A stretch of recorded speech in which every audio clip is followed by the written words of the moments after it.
রাত থেকেই আমরা শাড়িগুলোকে গুছিয়ে রাখছিলাম, কারণ পরের দিন হচ্ছে পহেলা বৈশাখ।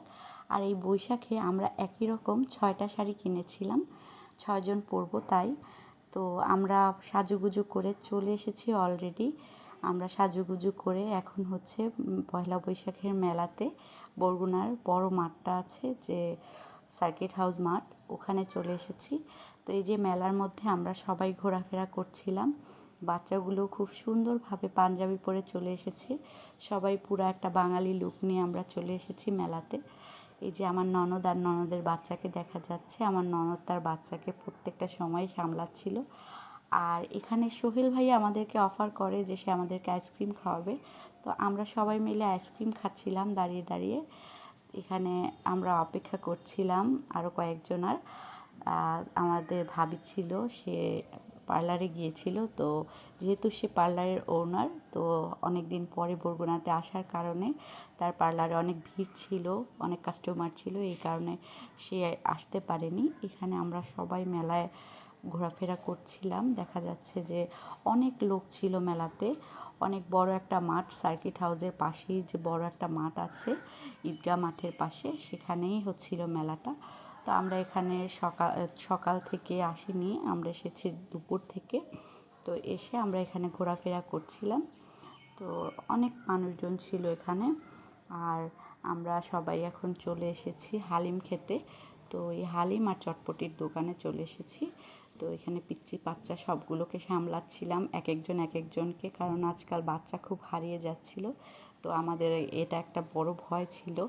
মেলার সবচেয়ে বড় আকর্ষণ এই যে দেখা যাচ্ছে খেলনাগুলো। তো বাচ্চারা অনেক খেলনা কেনাকাটা করেছে। এখন আমরা ঢুকবো হালিম খেতে। তো এই হচ্ছে সেই হালিম আর চটপটির দোকানটা, যেখানে আমরা আইসক্রিম খাওয়ার পরে খাওয়া দাওয়া করেছিলাম। আমার মেয়ে ঢুকে গিয়েছে এখানে। তো আমি একটু কিভাবে হালিমটা বানাচ্ছে ওটা দেখতে চলে এসেছি। এখানে দেখা যাচ্ছে যে অনেক কিছু আছে, গরুর ভুঁড়ি, মাথার মাংস, তারপর হচ্ছে পায়া আছে। তো আমরা অনেকগুলো হালিম নিয়েছিলাম, প্রায় 15-20 জনের মতো ছিলাম। তো এখানে আমরা আরও দেখা যাচ্ছে যে চটপটি আছে, তো চটপটিও কেউ কেউ খেয়েছিল। তো চটপটির এই জায়গাটা ঘুরে দেখতে এসেছিলাম যে তারা কিভাবে বানায়, কারণ স্বাস্থ্যসম্মতভাবে না বানালে আসলে খাওয়া পসিবল না। এরপরে আমরা মাঠে সবাই মিলে বসে পড়ি গল্পগুজব করতে। গোল হয়ে বসে আমরা বাদাম খাচ্ছিলাম আর গল্পগুজব করছিলাম। তখন প্রায় সন্ধ্যা হয়ে গিয়েছিল। সন্ধ্যার সময় এরকম মাঠে আমরা প্রায় বসি, তবে আজকের দিনটা ছিল আলাদা। এটা একটা মেলার মধ্যে আমরা বসে আছি সবাই, এই যে শাড়ি টাড়ি পরে। এরপরে আমরা চলে আসি ভাবির পার্লারে, কারণ ভাবি অনেক লেটে যাওয়ার কারণে ছবি তোলা হয়নি। তো আমরা অত অন্ধকারের মধ্যে ছবি তুলতে পারবো না, তাই এই পার্লারে চলে আসি। পার্লারে এসে আমরা কিছু ছবি টবি তুলি, একটু মজা করে কথাবার্তা বলি। ভাবির পার্লারটাতে অনেক কাস্টমার ছিল আজকে।